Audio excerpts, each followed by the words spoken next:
আল্লাহ বলে সময় শেষ। তার মানে বাদাল গারগারা তওবা কিন্তু আর কবুল হয় না। এই হলো একটা। নাম্বার 2, বাদা তুলুই শামসি মিন মাগরিবিহা, প্রতিদিন চাঁদোলাতে সূর্য কোন দিক দিয়ে ওঠে? কথা কয় না? পূর্ব দিকে।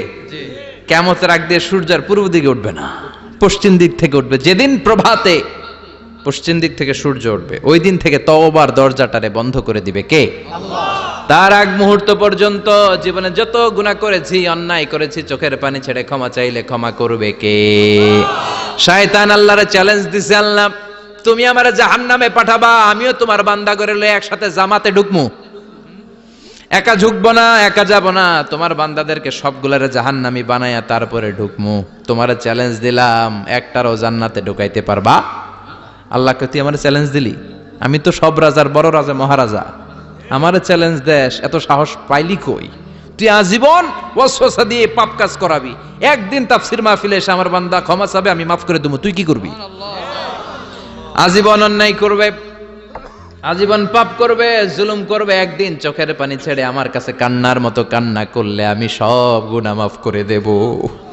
এজন্য আল্লাহ বললেন, ইয়া আইয়ুহাল্লাযীনা আমানু তুবু ইলাল্লাহি তাওবাতান নাসুহা। ভুল করেছো, তওবা করো, মাফ করবে কে? সাইয়েদনা আদম আলাইহিস সালাম ভুল করলেন, দুনিয়ায় এসে শত শত বছর কাঁদলেন, কিন্তু ক্ষমা হয় না। আল্লাহরে বললেন, আল্লাহ কি করলে ক্ষমা পাবো বলো? ফাতালাক্কা আদামু মির রাব্বিহি কালিমাতিন ফাতাবা আলাইহি। আল্লাহ বললেন, ও আদম, তোমারে কিছু কালেমা শিখাইয়া দেই, এই কালেমাগুলো দিয়ে আমার কাছে দোয়া করো, ক্ষমা করে দেব। আল্লাহ শিখাইয়া দিলেন, ও আদম, দুই হাত তুলে চোখের পানি ছেড়ে আমার কাছে পড়ো, রব্বানা, পড়েন, রব্বানা যালামনা আনফুসানা ওয়া ইল্লাম তাগফির লানা ওয়া তারহামনা লানাকুনান্না মিনাল খাসিরিন। এটা শিখাইতেছিল আল্লাহ। আল্লাহ, আমি জুলুম করেছি, অন্যায় করেছি, ভুল করেছি, পাপ করেছি, তুমি যদি ক্ষমা না করো, ক্ষমা করার কেউ নাই, ঠিক কি না? আমরাও পাপ করলে এই দোয়াটা পড়ার দরকার আছে না নাই? 5টা শর্ত সাপেক্ষে আমাদের তওবা কবুল করবে কে? তওবা কবুল হওয়ার কিছু শর্ত আছে, 5টা। কয়টা? চিৎকার মেরে বলতে হবে, তওবা কবুল হওয়ার শর্ত কয়টা? 1 নম্বরে হচ্ছে আল ইকরা, acknowledgement. You have to give the acknowledgement that you are the greatest sinner on earth. আপনাকে ঘোষণা দিতে হবে যে আপনি পৃথিবীর সবচেয়ে বড় পাপী। 1 নম্বর শর্ত, আপনি বলেন যে আল্লাহ, আমার চেয়ে বড় পাপী নাই, আকাশের নিচে জমিনের উপরে আমি সবচেয়ে বড় পাপী, এমন কোন পাপ নাই যেটা আমি করি নাই, ঠিক কি না? 1 নম্বরে পাপের ঘোষণা দেন। 2 নম্বরে আন-নাদাম, নাদাম মানে repentance. You have to be repentant for what you have done. আপনাকে অনুতপ্ত হতে হবে, চোখের পানি ছাড়তে হবে, আল্লাহ আমি লজ্জিত, আল্লাহ আমি নাদান, আমি পিশাচ, আমারে মাফ করে দাও। তার মানে স্বীকার গেলেন কি অন্যায় করেছেন। 2 নম্বরে আপনি অনুতপ্ত হলেন। 3 নম্বরে স্টপ, যেই পাপ করতেছিলেন ওইটা থামান, stop what you have done, যেটা করতেছিলেন আগে থামান। আপনি সুদ খাইছেন, অনুশোচনা আসলো, মাফও চাইতেছেন, আবার সুদও খাইতেছেন, হবে? আপনি ঘুষ খেয়েছেন, তওবা শুরু করলেন, আবার ঘুষও খেয়ে যাচ্ছেন, হবে? থামেন, স্টপ। 3টা গেল। 4 number, to hate what you have done, ঘৃণা করতে হবে, যে পাপটা করেছেন মন থেকে ওই পাপটাকে ঘৃণা করতে হবে। 5 নাম্বার শর্ত হচ্ছে to determine that you never repeat this sin again in your life. আল্লাহরে ওয়াদা দেন, কমিটমেন্ট দেন যে আল্লাহ, আমার জীবনে পারতপক্ষে এই পাপ জীবনেও করব না। চিৎকার করে বলেন, ঠিক কিনা? তার মানে আপনি শিকার যান, তারপরে আপনি অনুতপ্ত হবেন, যে পাপ করেছেন থামিয়ে দিবেন, পাপটারে মন থেকে ঘৃণা করবেন, আর আল্লাহরে ওয়াদা দিবেন, আল্লাহ আর করব না। এই 5টা শর্তের আলোকে তওবা করলে জীবনের সব গুনাহ মাফ করে দিবে কে? এজন্য আল্লাহ বললেন, ইয়া আইয়ুহাল্লাযীনা আমানু তুবু ইলাল্লাহি তাওবাতান নাসুহা। তওবার মতো তওবা করো, সব গুনাহ মাফ করতে পারে কে? তওবা করবেন তো? রাজি আছেন? কবে করবেন? এই মুহূর্তে তওবা করলাম, এই মুহূর্তে আল্লাহর কাছে ক্ষমা চাই, আল্লাহ জীবনের সব গুনাহ মাফ করে দাও। আমাদের দেশে তওবা করার জন্য হুজুর লাগে, কথা কন? পীর সাহেব হুজুর, বড় হুজুর, ছোট হুজুর, হাফেজ সাহেব লাগে না? হাফেজ সাহেব, ইমাম সাহেব, এদের ছাড়া নাকি তওবা হয় না। না, এটা ভুয়া কথা। আপনি অনুতপ্ত হন, আপনি চোখের পানি ছাড়েন, আপনি আপনার রবরে বলেন, ক্ষমা করে দিবে কে? ইমাম সাহেব আসতে হবে শর্ত না, পীর সাহেব হুজুর এসে হুজুরের হাতে হাত রেখে তওবা পড়তে হবে শর্ত না, আপনার রবরে ডেকে চোখের পানি ছেড়ে ক্ষমা চান, ক্ষমা করবে কে? আর প্রতিদিন শতবার পড়তে থাকবেন আস্তাগফিরুল্লাহ। আওয়াজ করে সবাই পড়েন আস্তাগফিরুল্লাহ, আর জোরে পড়েন আস্তাগফিরুল্লাহ। বিশ্বনবী বলেন, মান লাজিমাল ইস্তিগফার জাআলাল্লাহু লাহু মিন কুল্লি দিকিন মাখরাজা। সব সময় ইস্তিগফারের সাথে যে লেগে থাকবে, রব্বুল আলামিন তারে 5টা জিনিস দিবে। কয়টা? কথা কোন, আরো জোরে সবাই বলেন কয়টা? নাম্বার 1, জাআলাল্লাহু লাহু মিন কুল্লি দিকিন মাখরাজা। বিপদে পড়লে বিপদ থেকে উদ্ধার করবে কে? আমাদের তো কোনো বিপদ নাই না? আছে। কত বিপদ, হ্যাঁ? রাস্তাঘাটে দুর্ঘটনা হতে পারে, যে কোনো সময় ভূমিকম্পে পড়তে পারি, বজ্রপাত পড়তে পারে না, ঠেড়া পয়রা মানুষ নাই, আছে না নাই? এই বিপদ আপদ থেকে আপনারা রক্ষা করবে কে? যদি আপনি ইস্তেগফারের সাথে আঠার মতো লেগে থাকেন। কিসের সাথে? কথা বলেন। ইস্তেগফারের সাথে লেগে থাকতে পারলে 1 নাম্বার হচ্ছে বিপদে পড়লে আপনারে মুক্ত করে দিবে কে? 2 নাম্বার ওয়ামিন কুল্লি হাম্মিন ফারাজা, যে কোনো ধরনের টেনশন, হাইপার টেনশন থেকে বাঁচায় দিবে কে? আমাদের তো টেনশন মেনশন নাই না? আছে। লাইফ নিয়ে টেনশন, বাঁচার টেনশন, মরার টেনশন, ক্যারিয়ারের টেনশন, রাস্তাঘাটে যানজট এটার টেনশন, পুলিশের দৌড়ানি, র্যাবের দৌড়ানি, বাড়ির ভাড়া, গ্যাস বিল, বিদ্যুৎ বিল, ছেলে মেয়েদের লেখাপড়া, কত টেনশন। এই সব টেনশন থেকে আপনারে মুক্ত করে দিবে কে? 3 নম্বরে ওয়ারযুকহু মিন হাইসু লা ইয়াহতাসিব, এমন জায়গা থেকে আল্লাহ আপনার রিজিকের ব্যবস্থা করবে আপনি কল্পনাই করতে পারবেন না। সুবহানাল্লাহ পড়েন। 4 নম্বরে সবসময় ইস্তেগফার যদি পড়া হয়, আল্লাহর কোনো আযাব ওই বান্দার উপরে আসে না। ওমা কানাল্লাহু মুআযযিবাহুম ওয়া হুম ইস্তাগফিরুন।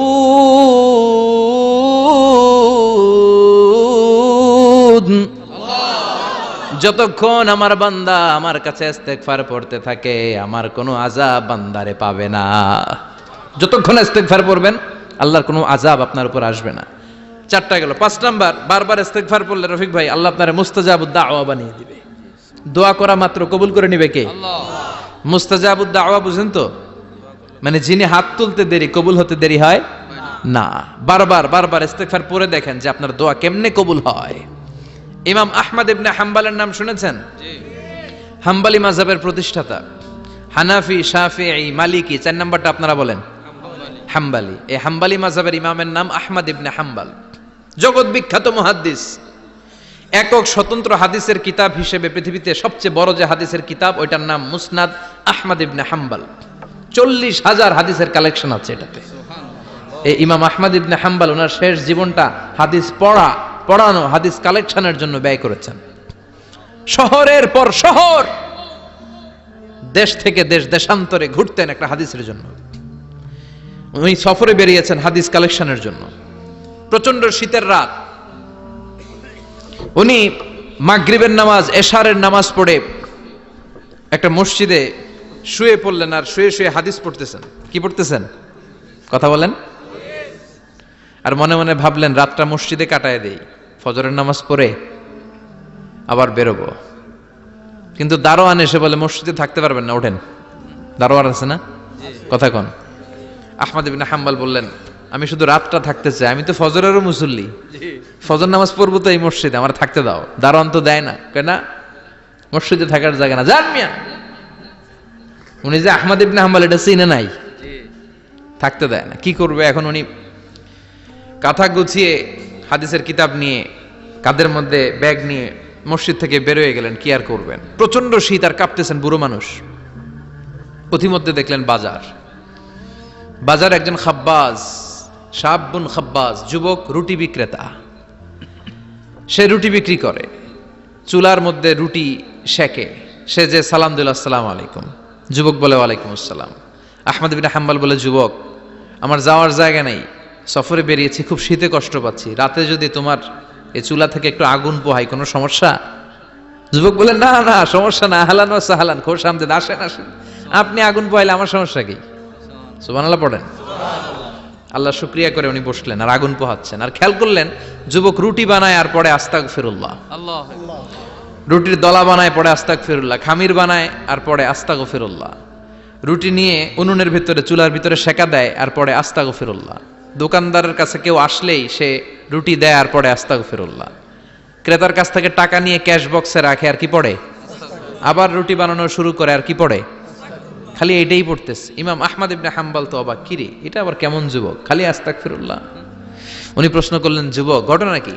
আসার পর থেকেই তোমার দেখতেছি তুমি রুটি বানাও, রুটি বিক্রি করো আর পড়ো আস্তাগফিরুল্লাহ, মালাকা ইয়া শাবাব।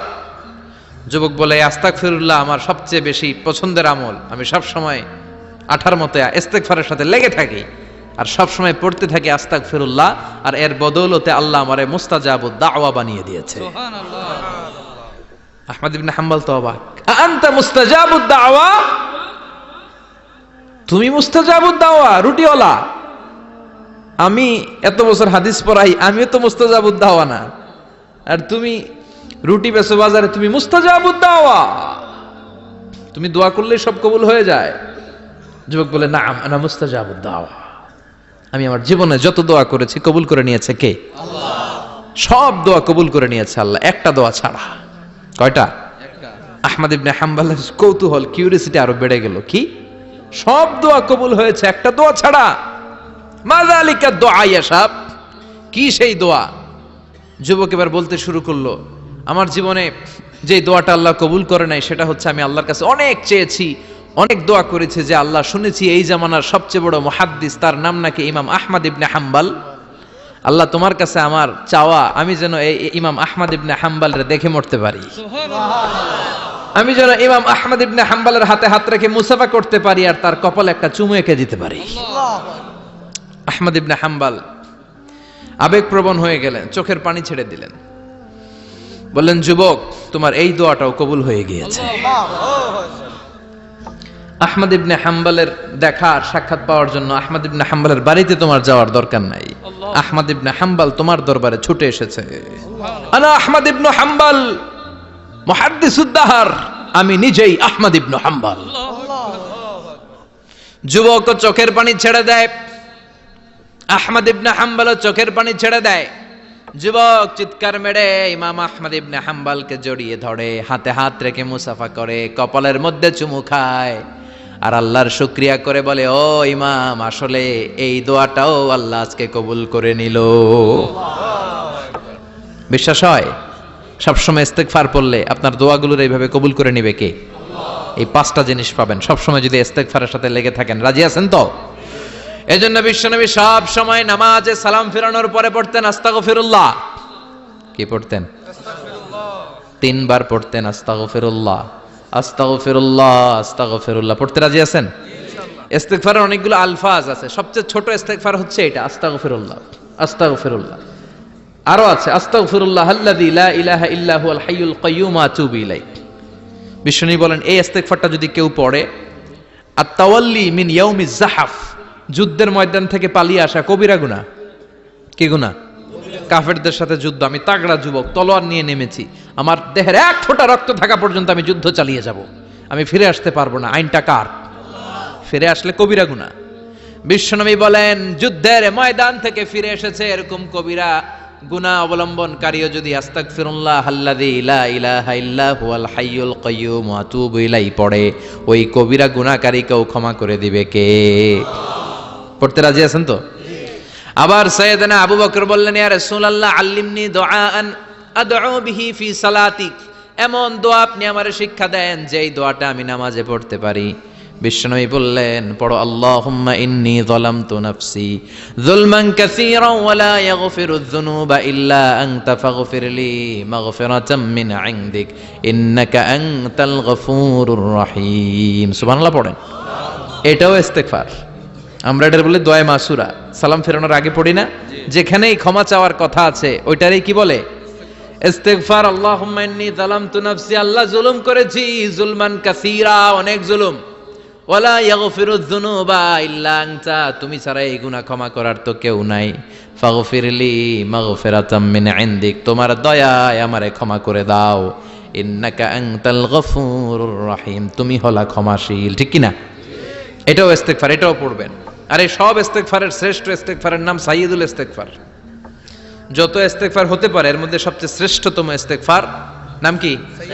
কথা কন। বুখারীর বর্ণনা, শাদ্দাদ ইবনে আউস রাদিয়াল্লাহু তাআলা আনহু বর্ণনা করেন, এই সাইয়্যিদুল ইস্তেগফার দিনের বেলা যে পড়বে ওই দিনে মারা গেলে সে জান্নাতি।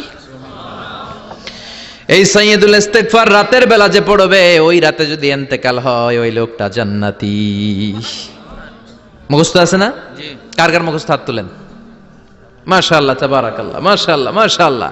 আর যাদের নাই তাদের হোমওয়ার্ক, তাদের আল্লাহুম্মা আনতা রাব্বি লা ইলাহা ইল্লা আনতা খলাকতানি ওয়া আনা আবদুক ওয়া আনা আলা আহদিকা ওয়া ওয়া'দিকা মাস্তাতা'তু আউযু বিকা মিন শাররি মা সানা'তু আবুউ লাকা বিনি'মাতিকা আলাইয়া ওয়া আবুউ লাকা বিযামবি ফাগফিরলি ফাইন্নাহু লা ইয়াগফিরুয যুনুবা ইল্লা আনতা।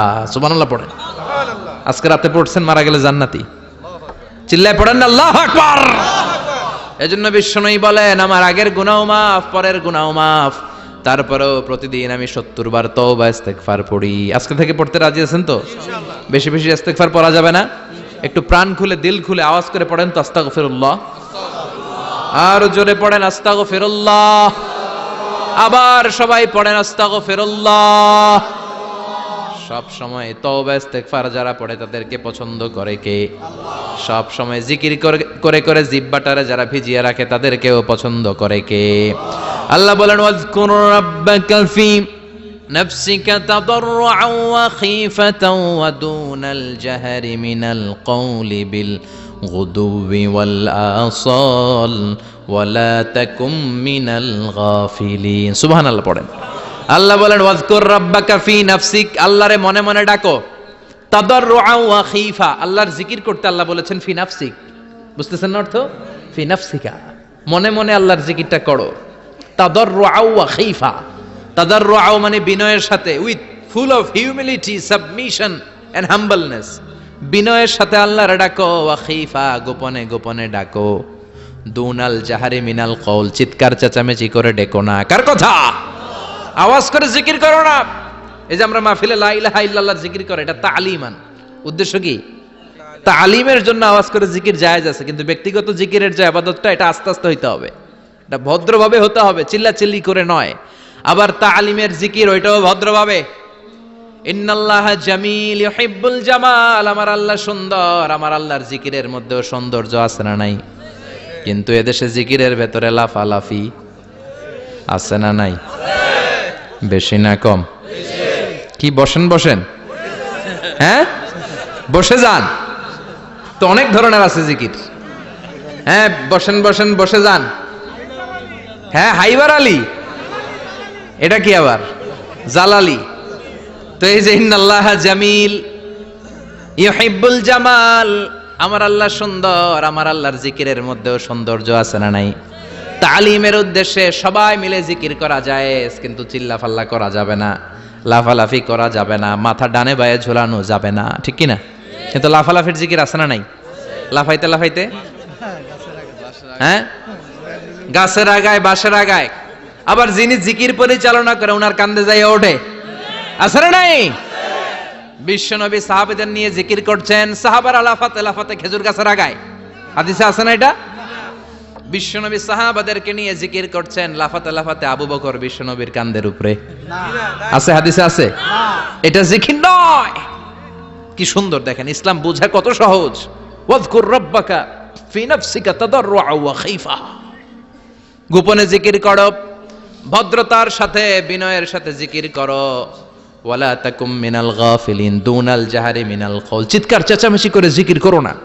যারা চিকফাল দিয়ে হই হই হই হই করে, আছে না? হই হই হই হই হই হইয়ের ভিতরে আল্লাহর নাম আছে। হ্যাঁ, এই যে হুই হাই হুই হাই, এই স্টাইলের যে জিকির, এটার ভিতরে আমার আল্লাহর নাম আছে? আল্লাহর নাম যদি না থাকে ওইটা জিকির হবে? কথা বলেন। বিশ্বনবী বললেন, খবরদার, চিৎকার চেঁচামেচি করে লাফালাফি করে যারা জিকির করে এরা মনে করে আল্লাহ কানে শোনে না। কথা বলেন। আপনি গোপনেও আল্লাহর ডাকলে আপনার ডাকে সাড়া দিবে কে? এজন্য রাব্বুল আলামিন বলেন ফাযকুরুনি আযকুরকুম ওয়াশকুরুলি ওয়ালা তাকফুরুন। বান্দা আমার জিকির তোমরা করো, আমিও তোমাদের জিকির করব, ঠিক কি না? আমরা যদি আল্লাহর জিকির করি আমাদের জিকির করে কে?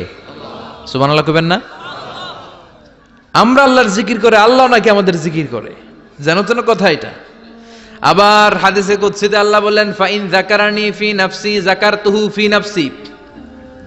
আমার বান্দা যদি একা একা আমার জিকির করে আমি আমার বান্দারে একা একা স্মরণ করি। ওয়া ইন যাকারানি ফি মালাইন যাকারতুহু ফি মালাইন খায়রিম মিনহু। এরকম মহা সম্মেলন করে যদি কেউ আমি আল্লাহর জিকির করে আমি এর চেয়েও বড় মহা সম্মেলন ফেরেশতাদেরকে নিয়ে করে আমার বান্দারে স্মরণ করি। ওয়া ইন তাকাররাবা ইলাইয়া শিবরান তাকাররাবতু ইলাইহি যিরাআন। আমার বান্দা যদি আমার দিকে এক বিঘত আসতে চায় আমি আমার বান্দার দিকে এক হাত এগিয়ে যাই। আমার বান্দা যদি আমার দিকে এক হাত আসতে চায় আমি আমার বান্দার দিকে দুই হাত যাই। ওয়া ইন আতানি ইয়ামশি আতাইতুহু হারওয়ালা। আমার বান্দা যদি আমার দিকে হেঁটে হেঁটে আসতে চায় আমি আমার বান্দার দিকে দৌড়ে দৌড়ে যাই। সুবহানাল্লাহ পড়েন। এজন্য বিশ্বনবী বলেন লা ইয়াজালু লিসানুকা রাতবাম মিন যিকরিল্লাহ। আল্লাহর জিকির দিয়ে জিহ্বাটারে ভিজিয়ে রাখবা কার কথা? চিল্লায় বলেন কার কথা? সবসময় আল্লাহর জিকির করতে রাজি আছেন তো? সবচেয়ে শ্রেষ্ঠ জিকির বিশ্বনবী বললেন আফদালু যিকরি লা ইলাহা লা ইলাহা লা ইলাহা ইল্লাল্লাহু মুহাম্মাদুর রাসূলুল্লাহ সাল্লাল্লাহু। সবচাইতে শ্রেষ্ঠ জিকির লা ইলাহা। এর চেয়ে শ্রেষ্ঠ জিকির আছে? কথা বলেন।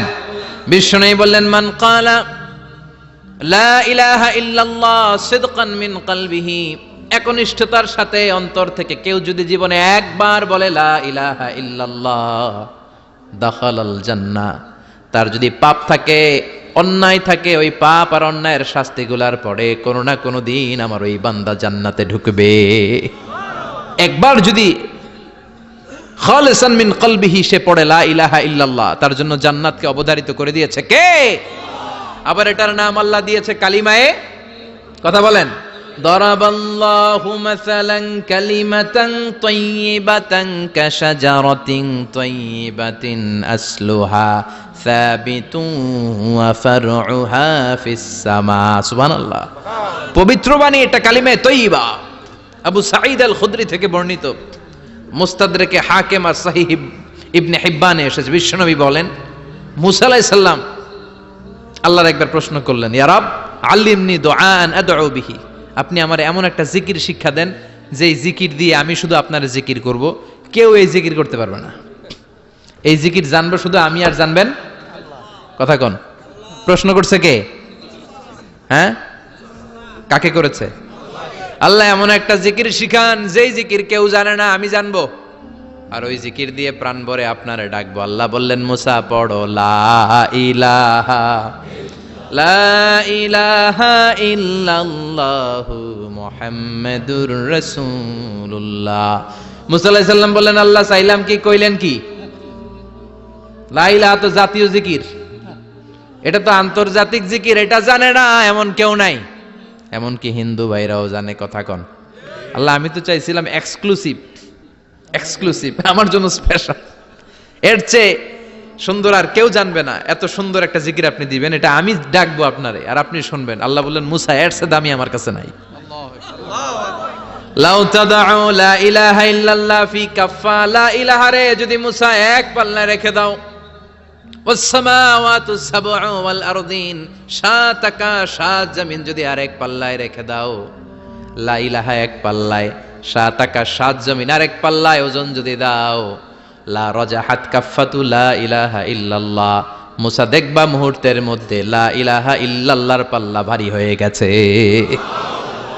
সাত আকাশ সাত জমিন এক পাল্লায়, শুধু লা ইলাহা ইল্লাল্লাহ আরেক পাল্লায়, মুহূর্তে লা ইলাহার পাল্লাটারে ভারী করে দিবে কে?